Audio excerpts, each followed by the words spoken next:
विदेश दौरे से पहले प्रतिनिधिमंडल के एक बैच को आज ब्रीफ करेंगे विदेश सचिव संजय झा। कनिमोझी और श्रीकांत शिंदे के नेतृत्व वाले डेलीगेशन को दी जाएगी जानकारी। राज्यपाल संतोष कुमार गंगवार और मुख्यमंत्री हेमंत सोरेन का आज धनबाद दौरा। विनोद बिहारी महतो की प्रतिमा का करेंगे अनावरण।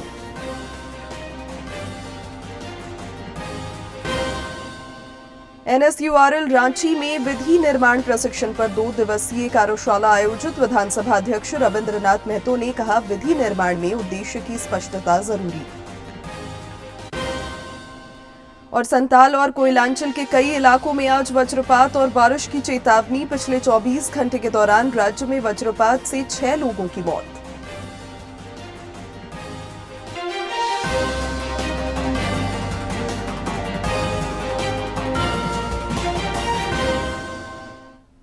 नमस्कार, प्रादेशिक समाचार में आपका स्वागत है। मैं हूं शिवानी कुमारी और अब समाचार विस्तार से। दुनिया के सामने पाकिस्तान की पोल कैसे खोलनी है, इसको लेकर भारतीय प्रतिनिधिमंडल विभिन्न देशों का दौरा करेगा। विदेश दौरे से पहले प्रतिनिधिमंडल के एक बैच को आज विदेश सचिव विक्रम मिस्री ब्रीफ करेंगे।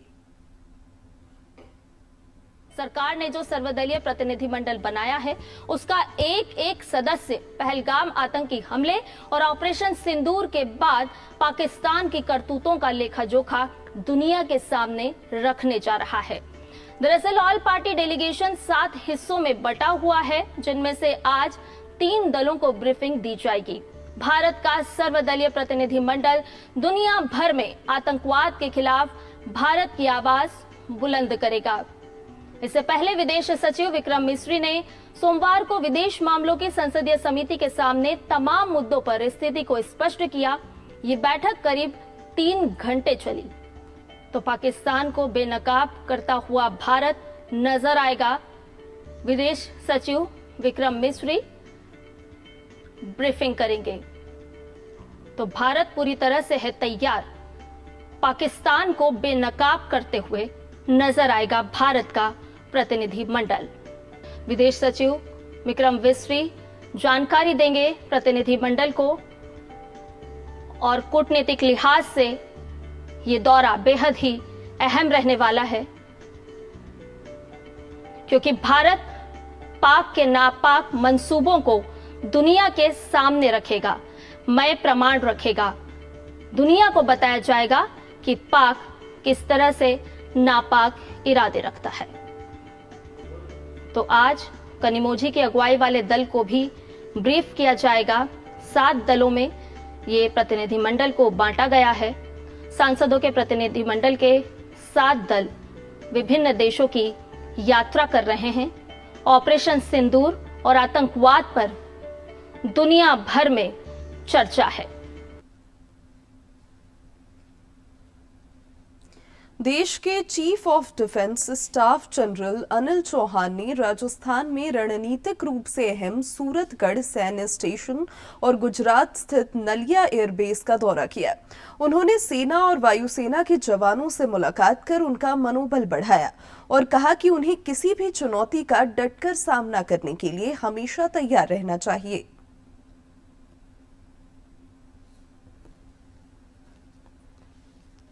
सेना प्रमुख जनरल उपेंद्र द्विवेदी ने ऑपरेशन सिंदूर के दौरान सैनिकों की अनुकरणीय भूमिका के लिए बधाई देने और भारतीय वायुसेना तथा सीमा सुरक्षा बल के साथ समन्वय में की गई संयुक्त कार्रवाइयों की समीक्षा करने के लिए रेगिस्तानी क्षेत्र में कोणार्क कोर के अग्रिम क्षेत्रों में लोंगेवाला का दौरा किया। कोणार्क कोर के सैनिकों के साथ बातचीत करते हुए सेना प्रमुख ने अंतर्राष्ट्रीय सीमा की रक्षा में उनकी वीरता, अटूट प्रतिबद्धता और दृढ़ संकल्प की सराहना की।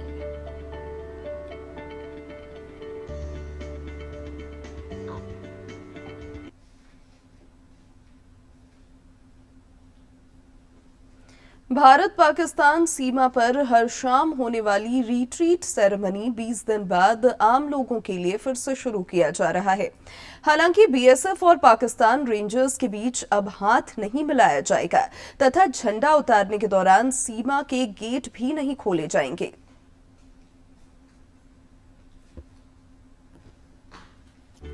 वहीं अमृतसर में अटारी बाघा संयुक्त चेक पोस्ट, फिरोजपुर में हुसैनीवाला और फाजिल्का में सादिक में प्रसिद्ध बीटिंग रिट्रीट समारोह फिर से शुरू होगा, लेकिन समारोह का स्तर कम कर दिया गया है और इसे जनता के लिए आज से खोल दिया जाएगा। सीमा सुरक्षा बल के सूत्रों ने बताया है कि भारत और पाकिस्तान के बीच सीमा पर द्वार बंद रहेंगे तथा सूर्यास्त के समय झंडे उतारने के बाद भारतीय गार्ड कमांडर और पाकिस्तान रेंजरों के बीच हाथ मिलाने का औपचारिक कार्यक्रम नहीं होगा। पहलगाम में 22 अप्रैल को निर्दोष पर्यटकों पर हमले के कारण भारत और पाकिस्तान के बीच तनाव बढ़ने से बीटिंग रिट्रीट समारोह का स्तर कम करने का फैसला 24 अप्रैल को लिया गया था। ऑपरेशन सिंदूर के बाद झारखंड समेत देश भर में सेना के शौर्य और पराक्रम को सलाम करने के लिए तिरंगा यात्रा निकाली जा रही है।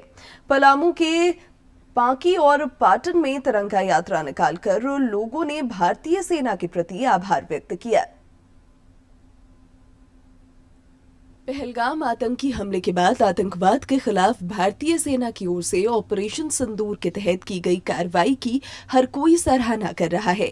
भारतीय सेना के सम्मान में पलामू के पांकी और पाटन में तिरंगा यात्रा निकाली गई। इसमें पांकी विधायक शशि भूषण मेहता समेत कई लोग शामिल हुए। प्रधानमंत्री जी नरेंद्र भाई मोदी जी के नेतृत्व में जो पाकिस्तान को दांत खट्टे किया गया, पूरे दुनिया में अपने देश का शान बढ़ाया गया और 3 दिनों के अंदर पाकिस्तान ऐसे घुटने टेकने लगा, गिराने लगा। और ये भारत का ये पराक्रम और भारतीय सेना का पराक्रम और भारत का सैनिकों का जो ये शान था उसको बढ़ाने के लिए हम लोगों ने उनको ये तिरंगा यात्रा का कार्यक्रम किया है। प्रधानमंत्री नरेंद्र मोदी के नेतृत्व में भारतीय सेना की ओर से आतंकवाद और इसके संरक्षण करने वालों के खिलाफ कार्रवाई की गई। भारतीय सेना के शौर्य और पराक्रम को नमन करने के उद्देश्य से तिरंगा यात्रा में शामिल लोगों ने जमकर देशभक्ति के नारे लगाए और प्रधानमंत्री नरेंद्र मोदी के प्रति आभार जताया। संदेश देना चाहते हैं हम सभी भारतीय जनता पार्टी के सिपाही कि वह सुधर जाए, नहीं तो जो निर्दोष पर जो अपना अत्याचार किया है वह भारत कभी बर्दाश्त नहीं करेगा। और जब तक तेजस्वी प्रधानमंत्री हमारे नरेंद्र मोदी जी हैं तब तक हम लोगों का शान है। 22 अप्रैल को जम्मू कश्मीर के पहलगाम में निर्दोष पर्यटकों की आतंकवादियों ने नृशंस हत्या कर दी थी, जिसके कारण कई महिलाओं की मांग की सिंदूर उजड़ गए। इसके प्रतिशोध में भारतीय सेना ने आतंक के खिलाफ कार्रवाई की। ऑपरेशन सिंदूर की सफलता से महिलाओं में भी खासा खुशी देखी जा रही है और वे इस कार्रवाई की प्रशंसा कर रही हैं। यह तिरंगा यात्रा हमारे देश के उन तमाम सैनिकों के सम्मान में है जिन्होंने हमारे रक्षा के लिए लड़ा और जिन्होंने हमारे रक्षा के लड़ते हुए अपने प्राणों की आहुति दे दी। भारतीय सेना ने आतंकवाद के खिलाफ जो कार्रवाई की है वह आतंकवादियों और उनके पनाहगारों के लिए भारतीय सेना की ओर से चलाए गए ऑपरेशन सिंदूर ने न केवल आतंकवादियों की कमर तोड़ी है बल्कि विश्व को एक संदेश भी दिया है। डीडी न्यूज के लिए पलामू से जसप्रीत की रिपोर्ट। ऑपरेशन सिंदूर के बाद देशवासियों का जोश और उत्साह चरम पर है। ऑपरेशन सिंदूर पर प्रतिक्रिया व्यक्त करते हुए रांची वासियों ने कहा कि देश के वीर जवानों ने यह साबित किया है कि आतंकवाद से मुकाबला करने के लिए सेना तैयार है और देश को सुरक्षित रखने के लिए वे कुछ भी कर सकते हैं। हम सबको बहुत प्राउड फीलिंग है उसके लिए। वैसे ही अपना काम करते रहे सजगता के साथ, और वो तो कर ही रहे हैं। हमारी भी जिम्मेदारी बनती है कि हम भी उनके साथ खड़े रहें हर तरह की परिस्थिति।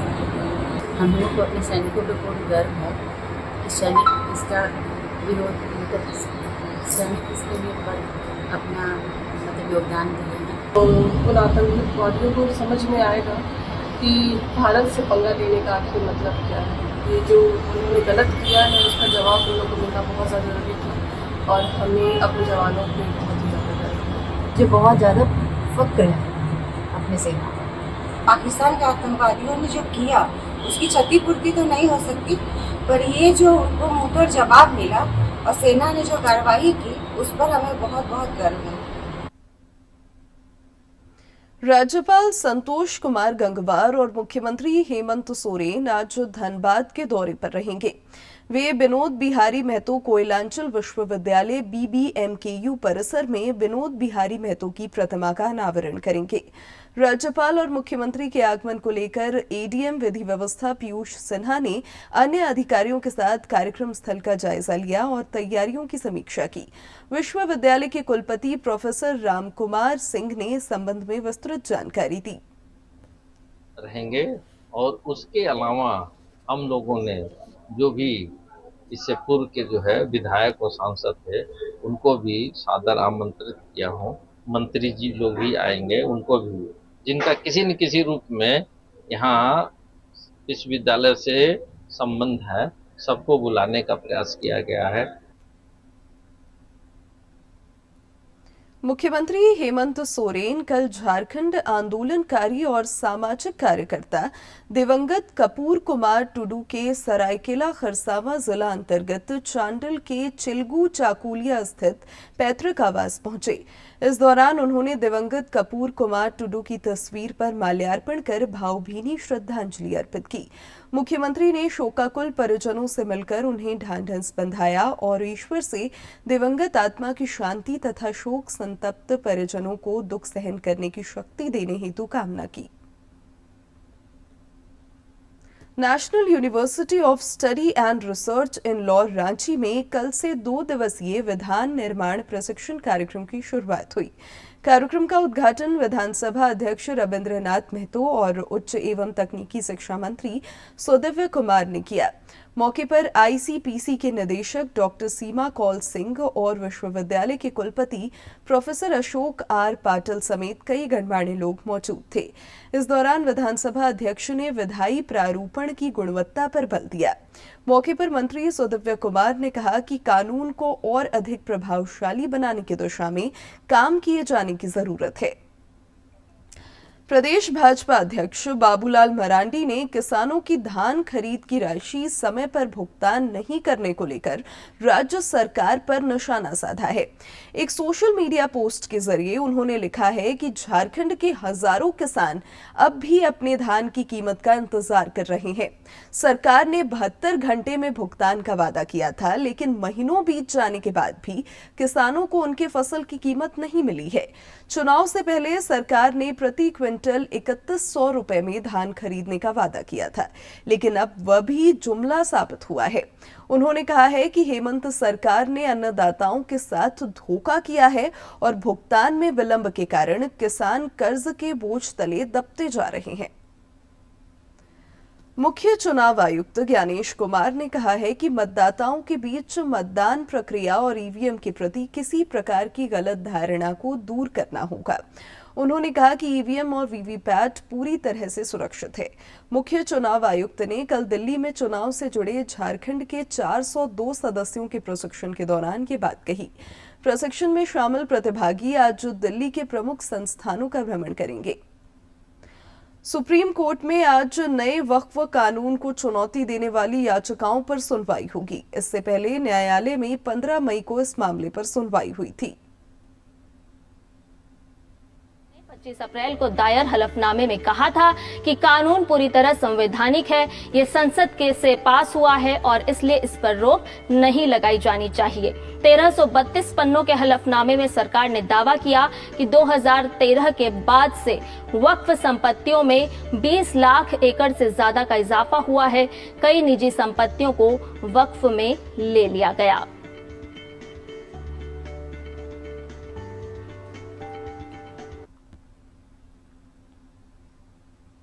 आपका पसंदीदा DD झारखंड नए तेवर और नए कलेवर के साथ आपके बीच है, ताकि पल पल की खबरें आप तक पहुंचे। आपका अपना पसंदीदा DD झारखंड, गांव से लेकर कस्बों और शहरों तक की है धड़कन। सटीक, विश्वसनीय और तेज खबरों का भी है आईना। राजनीति के मंच से सत्ता के गलियारों तक, खेत से खलिहान और मनोरंजन से इंफोटेनमेंट तक, खेल के मैदान से रंगमंच की खबरों तक, सब कुछ देखिए हमारे प्रादेशिक समाचार में हर रोज दोपहर 12:30, शाम 6:30 और 7:30 बजे, सिर्फ और सिर्फ DD झारखंड पर। मलेशिया के लंगकावी में आज से अंतर्राष्ट्रीय समुद्री एवं एरोस्पेस प्रदर्शनी के 17वें संस्करण की शुरुआत हो रही है। इस प्रदर्शनी में डोनियर विमान और INS कावराती की ताकत दुनिया को देखने को मिलेगी। रक्षा राज्य मंत्री संजय सेठ भारतीय प्रतिनिधिमंडल का नेतृत्व कर रहे हैं। प्रदर्शनी में भारतीय मंडप का भी उद्घाटन करेंगे। इसमें Mazagon dock ship builders limited, Bharat dynamics limited, BML Hindustan aeronautics limited और ग्लाइडर्स इंडिया लिमिटेड सहित कई रक्षा सार्वजनिक क्षेत्र के उपक्रम, DPSU और अन्य निजी रक्षा कंपनियां हिस्सा लेंगी। रक्षा राज्य मंत्री सम्मेलन से अलग मलेशिया के रक्षा मंत्री दातो सेरी मोहम्मद खालिद बिन नॉर्डिन से भी मुलाकात करेंगे। उनकी इस यात्रा से द्विपक्षीय रक्षा सहयोग और व्यापक रणनीतिक साझेदारी में मजबूती आएगी।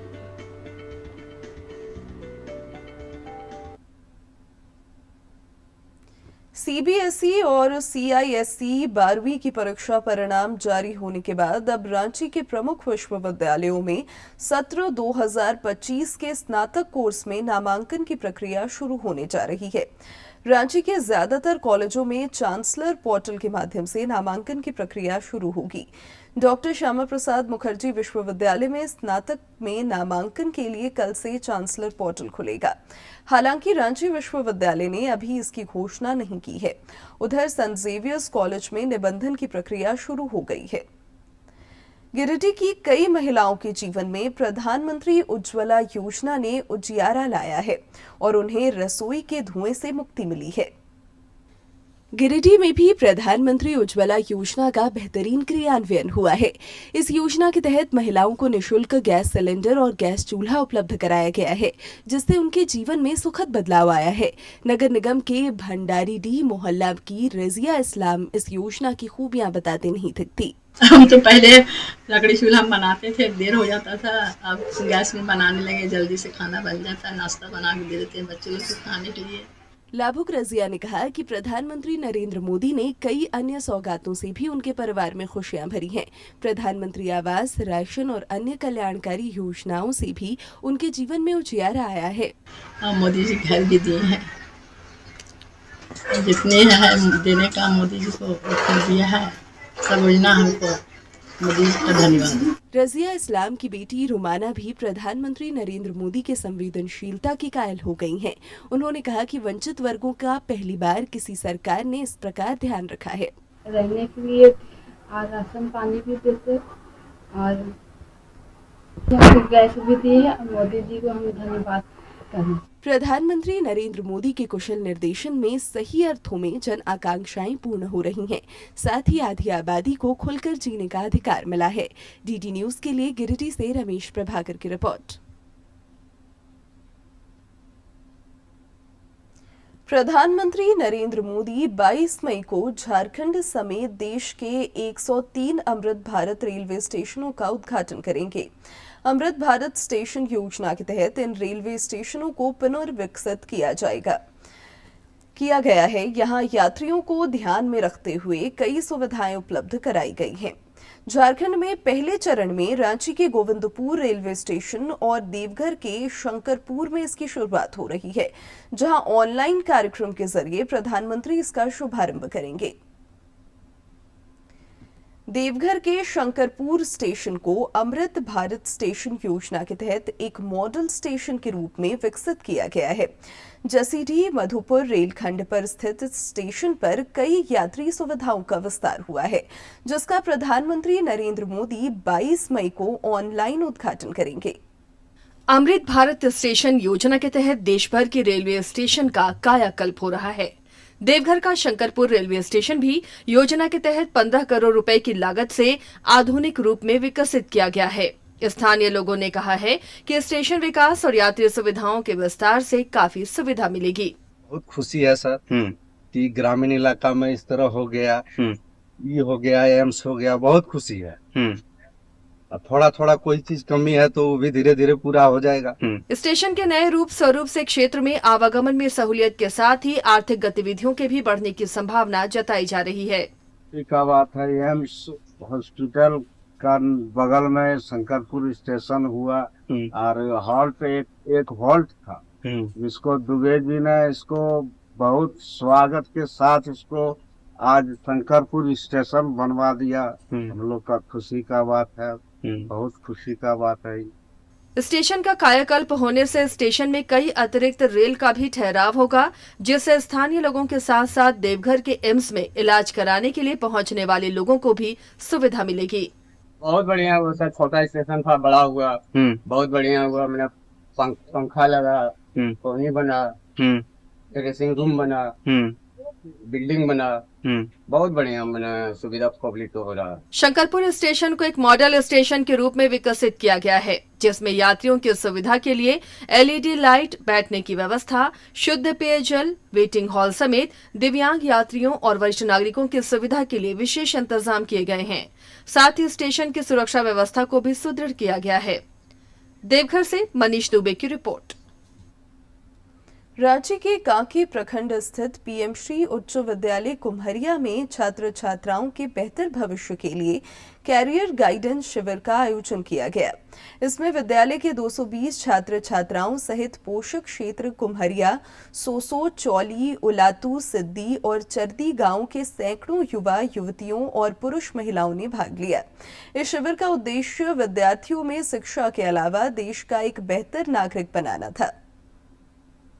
और अब कुछ खबर राज्य के विभिन्न जिलों से फटाफट अंदाज में।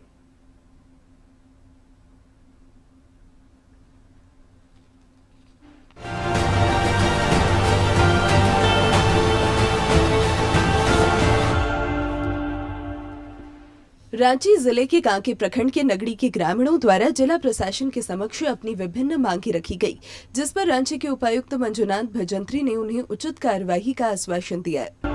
लातेहार के उपायुक्त ने जिला सड़क सुरक्षा समिति की बैठक में जिले में सड़क दुर्घटनाओं के आंकड़ों की जानकारी लेते हुए सड़क दुर्घटनाओं को कैसे कम किया जाए, इस पर चर्चा कर दुर्घटना से बचाव संबंधित व्यवस्था दुरुस्त करने और सुरक्षा मानकों के पालन किए जाने को लेकर आवश्यक दिशा निर्देश दिया।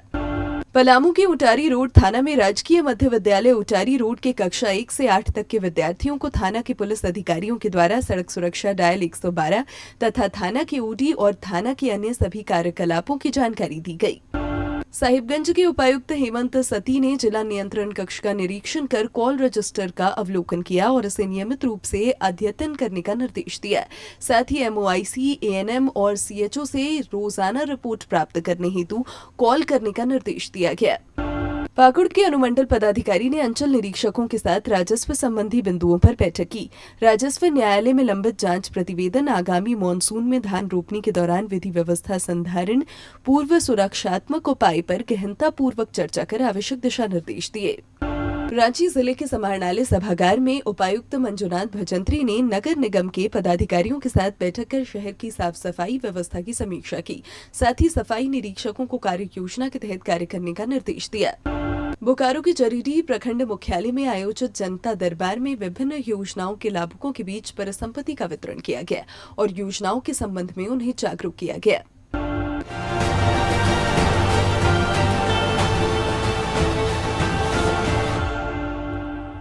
और अब बात मौसम की। देवघर, दुमका, पाकुड़, गोड्डा, जामताड़ा, साहिबगंज, धनबाद और गिरिडीह में आज भी भारी बारिश की संभावना है। इसे देखते हुए मौसम विभाग ने येलो अलर्ट जारी किया है। मौसम वैज्ञानिक अभिषेक आनंद ने बताया है कि कल से पूरे राज्य में आंधी के साथ मेघ गर्जन, वज्रपात और बारिश की संभावना है। यह स्थिति 23 मई तक रहेगी। राज्य के कई जिलों में कल हुए वज्रपात से 6 लोगों की मौत हो गई है, जबकि कई अन्य घायल हैं। जानकारी के मुताबिक गढ़वा जिले के मेराल थाना क्षेत्र के लखैया और रेजो गांव में ठनका की चपेट में आने से 3 लोगों की मौत हो गई, जबकि रामगढ़ में 2 और हजारीबाग में वज्रपात से 1 व्यक्ति की जान गई है। प्रधानमंत्री नरेंद्र मोदी इस महीने की 25 तारीख को आकाशवाणी पर मासिक मन की बात कार्यक्रम में देश विदेश के लोगों के साथ विचार साझा करेंगे। इस कार्यक्रम का प्रसारण दूरदर्शन, आकाशवाणी के अलावा विभिन्न प्लेटफॉर्म पर होगा। मन की बात कार्यक्रम को लेकर 23 मई तक सुझाव टोल फ्री नंबर पर दिए जा सकते हैं। मन की बात है जन जन की, संघर्षों के कुछ किस्से, कहानी कुछ सफलताओं की, अनकही विरासत की, उम्मीदें नए भारत की। महीने के आखिरी रविवार का रहता है इंतजार, ब्रह्मपुत्र के घाट से हिमालय के विस्तार तक होती है मन की बात प्रधानमंत्री के साथ। तो सुनिए इस महीने 25 मई सुबह 11 बजे मन की बात आकाशवाणी और दूरदर्शन के सभी चैनलों पर और प्रसार भारती के OTT प्लेटफॉर्म वेव्स पर सजीव प्रसारण लाइव स्ट्रीमिंग के माध्यम से। मन की बात के प्रादेशिक भाषाओं में अनुवाद का पुनः प्रसारण आप सुन सकते हैं रात 8 बजे आकाशवाणी और दूरदर्शन के सभी प्रादेशिक चैनलों पर। तो याद रखें, रविवार 25 मई सुबह 11 बजे मन की बात। Tata steel adventure foundation TSAF के वरिष्ठ प्रशिक्षक 52 वर्षीय मोहन रावत ने दुनिया की सबसे ऊंची चोटी माउंट एवरेस्ट के शिखर पर सफलतापूर्वक पहुंचकर एक नया कीर्तिमान स्थापित किया है। यह जानकारी टाटा स्टील ने एक विज्ञप्ति जारी कर दी है। विज्ञप्ति के मुताबिक रावत ने 18 मई को तड़के माउंट एवरेस्ट की चढ़ाई पूरी की और नीचे उतरने से पहले करीब 15 मिनट शिखर पर बिताए। उन्होंने इससे पहले भी कई पर्वतों की चोटियां फतेह की हैं। वह 2018 मिशन गंगा अभियान का हिस्सा थे, जिसे प्रधानमंत्री ने हरी झंडी दिखाई थी। और अब खेल जगत की खबरों पर डालते हैं एक नजर।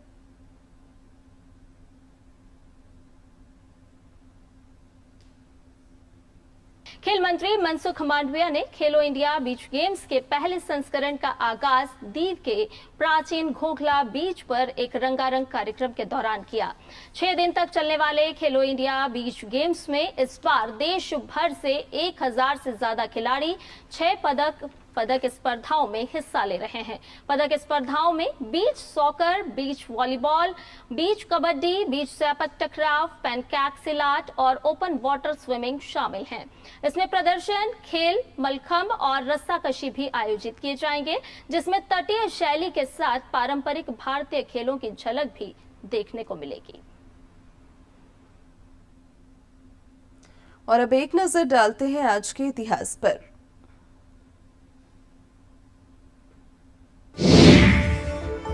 20 मई साल 1498 को वास्को डी गामा ने भारत जाने वाले समुद्री मार्ग की खोज की। अपनी समुद्री यात्रा के दौरान वास्को डी गामा सबसे पहले भारत के दक्षिण पश्चिम के तट पर स्थित कालीकट पर पहुंचा। इस यात्रा के दौरान वास्को डी गामा का समुद्री बेड़ा मोजाम्बिक द्वीप से मालिंदी होते हुए कालीकट पर पहुंचा। उस समय कालीकट भारत के सबसे अधिक प्रसिद्ध और महत्वपूर्ण व्यापारिक केंद्रों में से एक था। वास्को डी गामा के इस समुद्री रास्ते की खबर धीरे धीरे फैलने लगी, जिससे यूरोप के व्यापारी, सुल्तान, पुर्तगाली और लुटेरे कब्जा करने के इरादे से भारत आए। इन सब के बाद ब्रिटिश लोग भी व्यापार के बहाने अपना अधिकार स्थापित करने के इरादे से भारत आने लगे। 20 मई साल 2011 को सबसे उम्रदराज भारतीय महिला पर्वतारोही प्रेमलता ने दुनिया के सबसे ऊंचे पर्वत शिखर माउंट एवरेस्ट पर चढ़ने का गौरव हासिल किया। इस उपलब्धि के साथ ही झारखंड की प्रेमलता अग्रवाल ने पर्वतारोहण के क्षेत्र में एक नया इतिहास रचा। उन्होंने ये कीर्तिमान 48 साल की उम्र में हासिल किया। जिस दौरान प्रेमलता ने ये इतिहास अपने नाम किया, उस समय माउंट एवरेस्ट की ऊंचाई 29,029 फीट की थी। वर्तमान में इस पर्वत शिखर की ऊंचाई 29,032 फीट है। साल 2013 में प्रेमलता ने 50 वर्ष की उम्र में उत्तरी अमेरिका के अलास्का के माउंट मैकिनले को फतह कर एक और उपलब्धि हासिल की थी। इस पर्वत शिखर पर चढ़ने वाली वे पहली भारतीय महिला हैं। साल 2013 में ही भारत सरकार ने प्रेमलता को पद्मश्री से नवाजा। 20 मई साल 1900 को सुमित्रा नंदन पंत का जन्म वर्तमान उत्तराखंड के कौसानी में हुआ। उनका वास्तविक नाम गोसाई दत्त था। पंत जी हिंदी साहित्य में छायावादी युग के 4 प्रमुख स्तंभों में से एक हैं। इस युग को जयशंकर प्रसाद, महादेवी वर्मा और सूर्यकांत त्रिपाठी निराला का युग कहा जाता है। उनका संपूर्ण साहित्य सत्यम शिवम सुंदरम के आदर्शों से प्रभावित रहा है। उनकी द्वारा रचित काव्य कृतियां हैं ग्रंथि, गुंजन, ग्राम्या, युगांत, स्वर्ण किरण, स्वर्ण धूलि, कला और बूढ़ा चांद, लोकायतन, चिदम्बरा और सत्यकाम। ज्ञानपीठ और साहित्य अकादमी पुरस्कार से सम्मानित पंत जी को साल 1961। अब अंत में मुख्य समाचार एक बार फिर।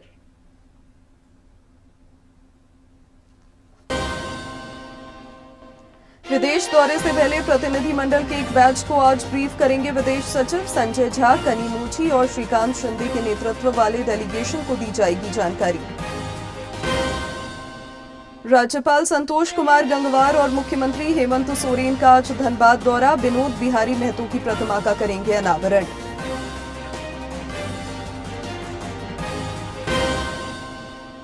NSURL रांची में विधि निर्माण प्रशिक्षण पर 2 दिवसीय कार्यशाला आयोजित। विधानसभा अध्यक्ष रविंद्रनाथ महतो ने कहा, विधि निर्माण में उद्देश्य की स्पष्टता जरूरी।